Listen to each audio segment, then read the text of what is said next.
Good day and welcome to the 2024 Penny-Lympics. These are the hottest games this side of the scene, and we have some terrific events lined up for you today.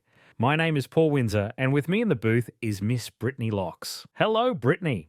Hey, Paul. That's right. We have some thrilling events lined up today. We already welcomed all the athletes during yesterday's opening ceremony, and I gotta say, this is going to be quite the show with these athletes bringing their A game today. Absolutely, Brittany. And just like that, it looks as though we are about to get started with our first of 5 events programmed today. Up first will be the 100-foot butterfly swim final, followed by the canoe slalom, the shot put, the balance beam, and finally the surfing final. And here we welcome Tyler Rossman into the pool zone. Now, with this event, athletes are required to lay on their stomachs and perform the butterfly stroke down a 50-foot stretch. The board begins being placed between 2 cones, and once they make their way through the cones at the other end, athletes are allowed to get up and switch the board before getting back on and making their way to the finish. It looks like Tyler's started well so far as he makes his way now through to the end. Very quick turnaround, wasting no time to get back on the board and making his way back the final 50-foot stretch. The time to beat is 26.23 seconds, set by one of the Aussies in the previous heat. It looks like it's going to be close then. He might be able to beat that. And he does, at 25.41 seconds. Wow, that is impressive. I think it was his turnaround speed that made the difference here. You can see his efficiency with it, and I think this is what really gave him that extra edge he needed to pull off the win. And pull it off he did. That's got to give you a ton of confidence starting out the competition like that. I wonder how that will carry over to our next event, which is the canoe slalom. We go from one water sport right to the next. And this is a relatively new sport for athletes, so it'll be interesting to see how they each navigate through the course. For this event, athletes start at a dead stop position on their board, 5 feet from a set of 2 cones. The timer starts when they pass the first set of cones, and from here, athletes must only push by using their designated penny paddle. They maneuver their way through a set of 4 more cones, and the trickiest one is the middle, where athletes must go around and then turn immediately back before continuing forward. Their final time is taken once they pass the final set of cones. So it looks like Tyler made a clean run then. But this isn't his entire score yet, right, Brittany? That's right, Paul. Athletes are required to perform this course in both goofy and regular stance positions on their board. So Tyler must do this course once again, and his final score will be the combined time of both his 2 runs. So it looks like he's ready to start up his second run in a regular stance. And I know this one is usually a bit tougher for athletes as they ride in their non-dominant position. He's making his way through the first checkpoint, and he looks to be solid so far. And now for the midpoint, oh no, he couldn't make it. It looked like he overshot the next set of cones. That is very unfortunate, as he'll have to accrue a 3-second penalty for that error.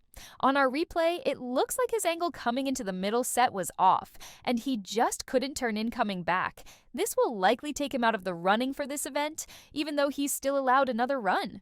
So he's back at the start, and he's really going to need to pull off some sort of miracle here. With adding a 3-second penalty to this score, Tyler is going to have to hit a time around 12 seconds if he has any hopes of taking this event. Well, he's making his way around this midpoint, but I think he's mainly concerned with staying on board and putting in a time no matter what.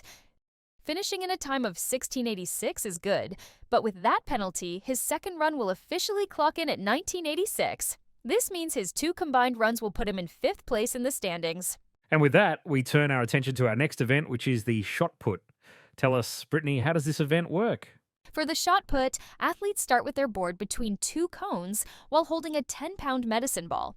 When the athletes are ready, they begin pushing down a 40-foot runway before launching the medicine ball as far as they can throw. If they don't stop in time before the grass, any throw will end in a miss. The athlete with the farthest thrown shot put after 3 attempts is declared the winner. So it looks like Tyler started off with a great throw on his first attempt. Here he goes now with his second throw, hoping to edge out 27.74 feet or 8.46 meters. It looks like it's close, but I think he did. Yes, that throw officially comes in at 28.52 feet or 8.69 meters. So this is his new score to beat, and he has one more run to go as oh my gosh, he went down hard. I don't even know what happened. That fall happened so fast.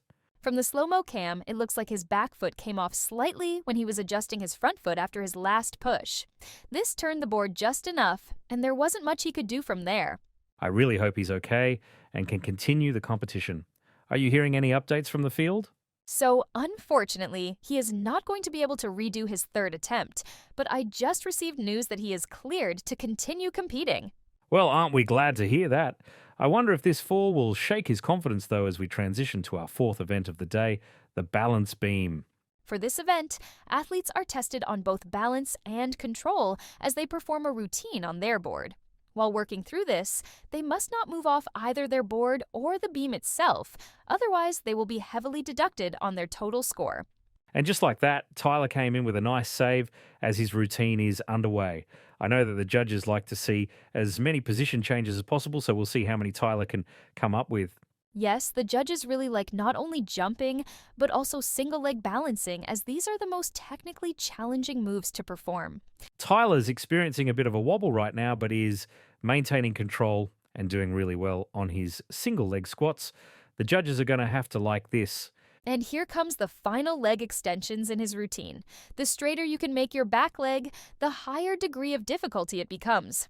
I know if he can successfully get through this part, he's going to end with a really good score. And there he does. Only his dismount remains, so let's see what he's got to finish.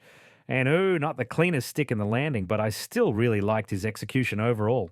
I agree, and with the judges' scores coming in, it looks like they think so too.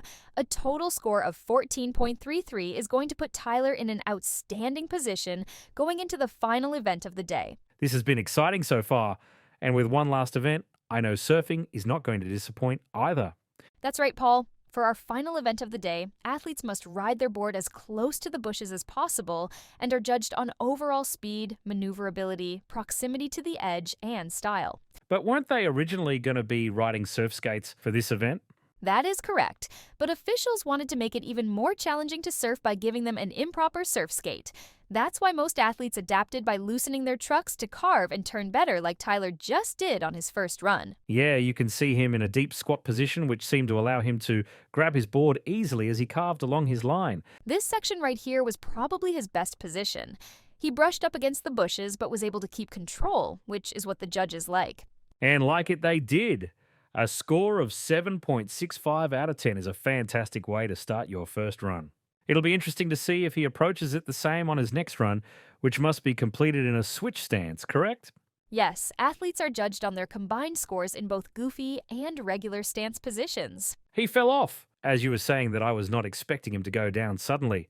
From looking at the slow-mo replay, it looks as though he just started losing control as his turns got wider. He tried adjusting with his hand right there, but it appears he was heading right into the bush, which he couldn't have gotten out of. What a bummer. Is he allowed another attempt?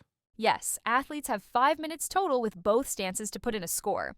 If athletes fall off, that's okay because only their top run of each stance is counted.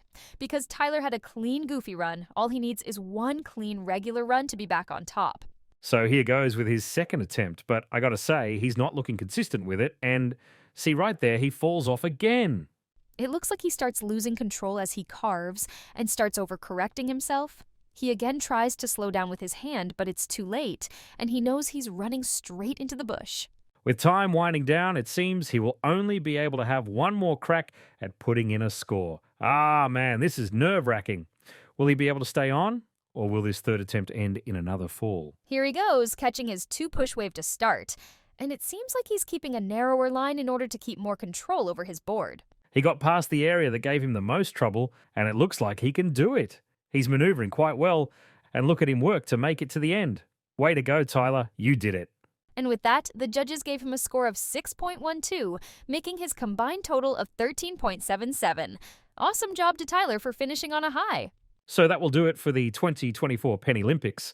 Thank you to all our fans out there for tuning in. The next time we'll see you will be at the 2026 Winter PENNY-LYMPICS. Until then, happy cruising to all. Cheers!